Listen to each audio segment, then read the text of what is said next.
Aircraft carriers समुद्र पर चलने वाले सबसे विशाल और महंगे उपकरण। ऐसा ही है भारतीय नौसेना की शान आईएनएस विक्रमादित्य। आज जानते हैं कि क्या आईएनएस विक्रमादित्य को डुबोया जा सकता है, और अगर हाँ तो आखिर ये करिश्मा कौन कर सकता है। आज जानते हैं क्या है आईएनएस विक्रमादित्य की काट। मेरा नाम है साहिल चौधरी, आप सबका इंडिया टॉक्स पर स्वागत है। इस सवाल का जवाब हाँ या ना में जानने से पहले हम एक एक करके एयरक्राफ्ट कैरियर के हर एक पहलू को डिकोड करेंगे और देखेंगे कि आखिर ये एयरक्राफ्ट कैरियर चीज़ क्या है। चलिए शुरुआत यहीं से की जाए। अगर वज़न की बात करें तो आईएनएस विक्रमादित्य 45,400 टन का है, और अगर सबसे बड़े एयरक्राफ्ट कैरियर की बात की जाए जो कि यूएसएस का जेरल्ड आर फोर्ड है तो उसका वजन 1 लाख टन है। इससे आप एयरक्राफ्ट कैरियर्स के विशालता का अंदाज़ा लगा सकते हैं। अगर आईएनएस विक्रमादित्य की लंबाई देखें तो 280 मीटर के आसपास है, वहीं उसकी जो चौड़ाई है वो 60 मीटर के लगभग आती है।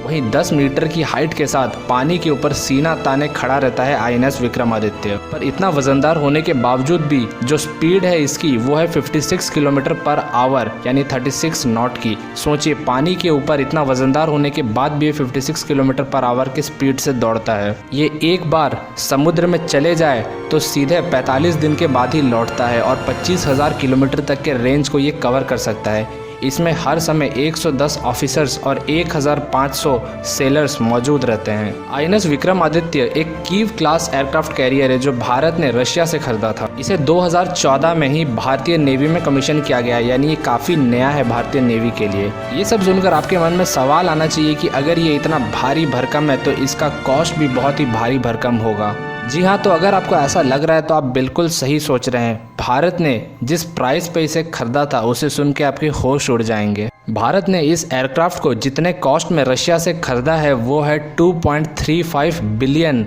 $, यानी आज के वैल्यू के हिसाब से अगर इसकी कीमत इंडियन रुपीज़ में देखी जाए तो वो होगी 17,000 करोड़ रुपए से ज़्यादा। अब अगर ये सिस्टम इतना महंगा है तो इसे बनाने वाले के मन में भी ये ज़रूर आया होगा कि दुश्मन की नज़र हमेशा इसके ऊपर रहेगी, तो क्यों ना इसके अंदर ऐसा सेल्फ डिफेंस मैकेनिज्म डाला जाए ताकि इसे कोई बर्बाद ना कर सके। तो एक एयरक्राफ्ट कैरियर खुद को किस तरीके से बचाता है, वहाँ तक पहुँचने से पहले मैं आपको ये बताता हूँ कि कौन कौन से वो चीज़ हैं जिनसे एयरक्राफ्ट कैरियर्स को खतरा है।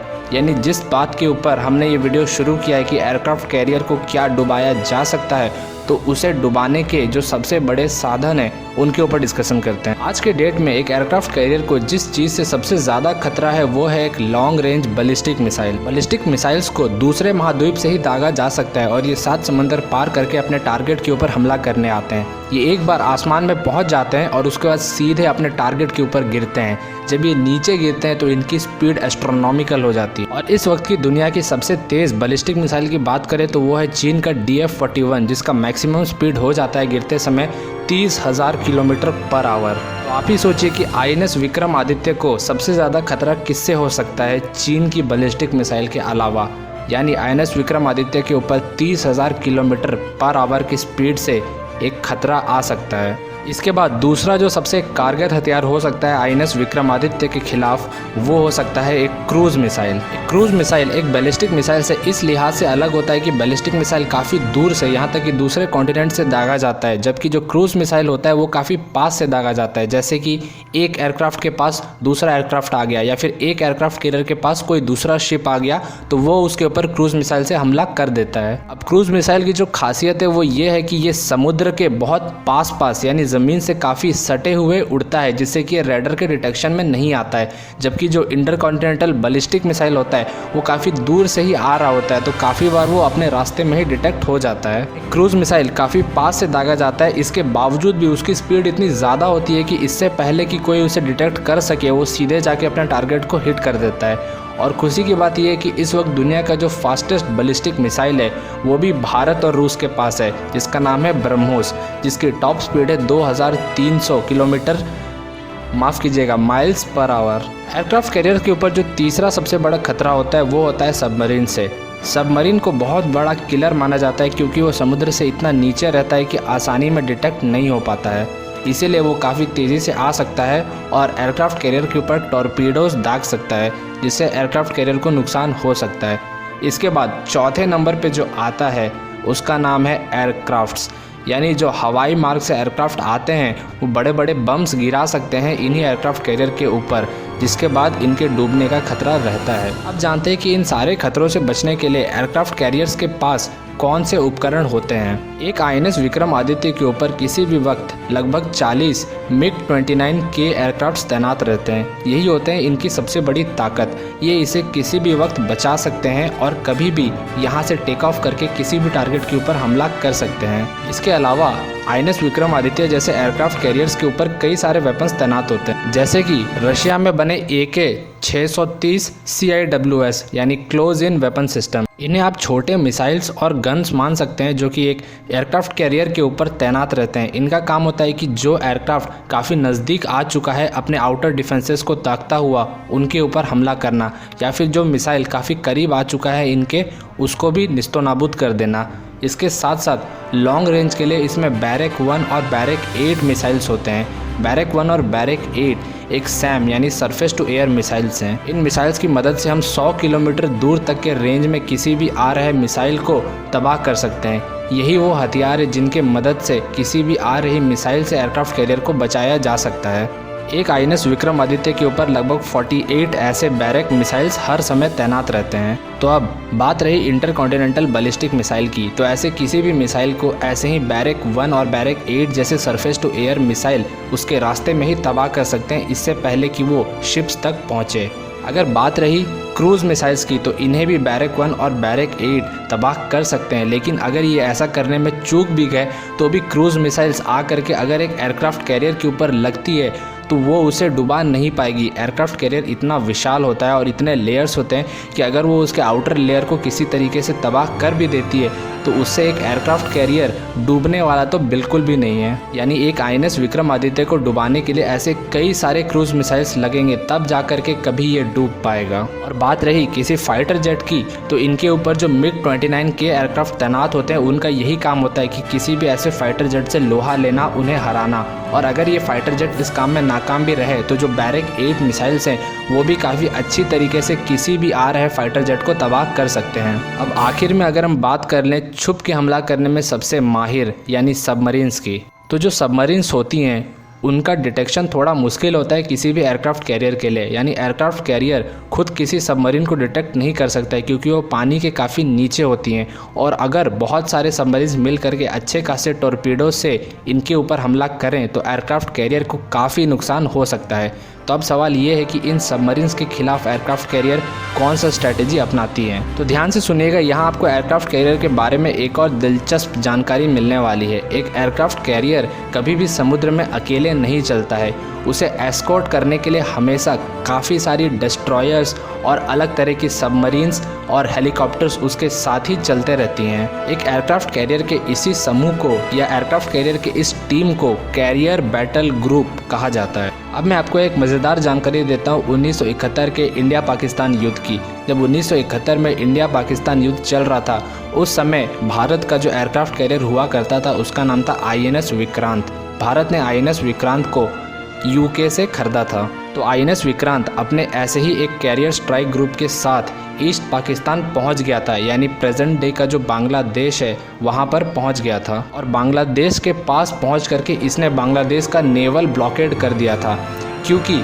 पाकिस्तान के पास, जो आज का पाकिस्तान है, उसके पास उस समय के ईस्ट पाकिस्तान यानी बांग्लादेश तक पहुंचने का एक ही रास्ता था, वो था समुद्री मार्ग। यानी इंडियन ओशन से होते हुए वो बांग्लादेश तक अपने सप्लाई पहुंचाए और उसी तरीके से वो बांग्लादेश को किसी भी तरह की सैन्य मदद दे सकता था। इसलिए भारत ने इस बात को भांपते हुए पूरी तरीके से बांग्लादेश का नेवल ब्लॉकेड कर दिया था। आईएनएस विक्रांत के साथ मिलकर के भारत के कई सारे डिस्ट्रॉयर्स, फ्रिगेट्स और एक दो सबमरीन्स उस एरिया में पहुंच गए थे और उस एरिया में आने वाले किसी भी वेसल के ऊपर नज़र रखे हुए थे। अगर कोई भी हरकत उस एरिया में दिखता तो वो उसी समय उसे डिस्ट्रॉय कर देते। इस कैरियर बैटल ग्रुप ने बांग्लादेश के तट के ऊपर कई सारे एयर स्ट्राइक्स भी किए थे, जहाँ कई सारे शिपिंग्स को डिस्ट्रॉय कर दिया था उन्होंने चिटागोंग और कॉक्स बाजार के हार्बर के ऊपर, जिससे वहाँ की जो नेवल शक्ति थी वो पूरी तरीके से तबाह हो गई थी।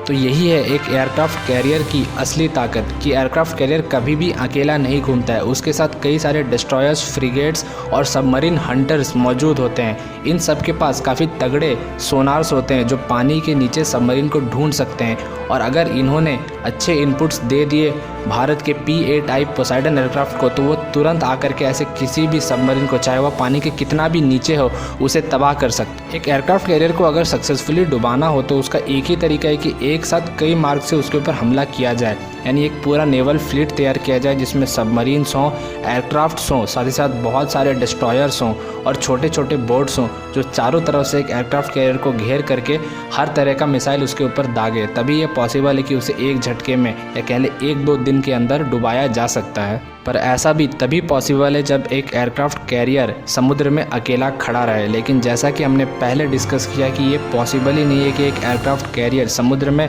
बिल्कुल अकेले चले जाए। कभी भी उसके साथ पूरी एक फ्लीट रहेगी जो उसके साथ एस्कॉर्ट करते हुए आगे बढ़ रही होगी। अब हम इस वीडियो के बिल्कुल आखिरी स्टेज में आ चुके हैं। अब मैं आपको सीधा जवाब दूंगा कि हाँ या ना इसे डुबाया जा सकता है या नहीं, और इतिहास में कितने बार ऐसे एयरक्राफ्ट कैरियर को डुबाया गया है। तो इस सवाल का सीधा जवाब है हाँ, यस, एक एयरक्राफ्ट कैरियर को डुबाया जा सकता है। पर एक एयरक्राफ्ट कैरियर को डुबाने में आपके पसीने छूट जाएंगे, क्योंकि आप एक एयरक्राफ्ट कैरियर को तबाह ज़रूर कर सकते हैं, उसमें मौजूद हर इंसान को मार ज़रूर सकते हैं, लेकिन अच्छे खासे तबाही झेलने के बाद भी ये ज़रूरी नहीं है कि वो एयरक्राफ्ट कैरियर डूब जाएगा। हाँ, वो आगे नहीं बढ़ सकता है, वो पूरी तरीके से एक मलबे का ढेर बन चुका है, लेकिन इसके बाद भी वो पानी के ऊपर खड़ा रहेगा और काफ़ी समय के बाद ही जाकर के डूबेगा।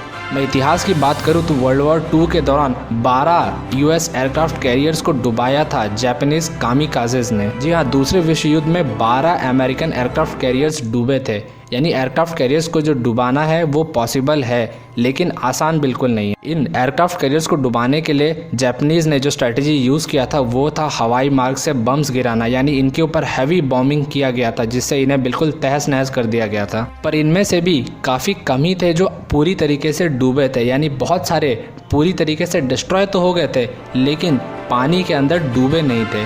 और इसके बाद भी आने वाले दशकों में भी कई सारे अमेरिकन एयरक्राफ्ट कैरियर्स थे जिनमें बहुत सारे एक्सीडेंट्स हुए थे, जैसे कईयों का कॉलिजन हो गया था, कुछ में आग लग गया था, लेकिन कोई भी पानी के अंदर डूबा नहीं, सब कोई पानी के ऊपर खड़े रह गए। 2005 में अमेरिका ने अपने एक डीकमीशन हो चुके एयरक्राफ्ट कैरियर की स्ट्रेंथ को नापना चाहा और उसके ऊपर कई सारे बम्स फिट कर दिए और उसे तबाह करना चाहा। अमेरिका ने उसके ऊपर और नीचे हर जगह एक्सप्लोसिव फिट कर दिए। इसके बाद भी, तबाह होने के बाद भी 4 हफ्ते तक वो पानी के ऊपर खड़ा रहा, यानी 4 हफ्ते का वक्त लगा उसे पानी के अंदर धंसने के लिए, जबकि वो पूरी तरीके से तबाह कर दिया गया था। 2015 में ईरान ने भी एक ऐसा ही टेस्ट करना चाहा। उन्होंने अपने एक एयरक्राफ्ट कैरियर के ऊपर एंटी शिप मिसाइल से कई बार हमला किया। स्मॉल बोट्स ने कई बार उनके ऊपर मिसाइल दागे, उनके ऊपर कमांडोज डाल दिए गए, हर तरीके से कोशिश किया गया, लेकिन उसके बाद भी वो उसे नहीं डुबा पाए। आखिरकार वो एयरक्राफ्ट कैरियर पानी के ऊपर खड़ा रहा। तो इससे आप समझ सकते हैं कि एयरक्राफ्ट कैरियर इतिहास में कई बार डूबे हैं, लेकिन इन्हें डुबाना बहुत ही मुश्किल का काम है। तो दोस्तों, अगर आप आज के इस लंबे चौड़े वीडियो में यहाँ तक बने हुए हो, यानी आपको ये वीडियो पसंद आया है, और अगर ऐसा है तो ज़रूर हमें एक लाइक दे दें, हमें बहुत खुशी होगी। और इस वीडियो को अपने दोस्तों के साथ शेयर कर दें ताकि हर किसी को भारत के इस विशाल एयरक्राफ्ट कैरियर के बारे में पता चल सके। और इंडिया के सबसे बड़े डिफेंस चैनल के साथ जुड़ने के लिए इस चैनल को सब्सक्राइब कर लें। तो मिलते हैं अगले वीडियो में, तब तक के लिए थैंक्स फॉर वॉचिंग।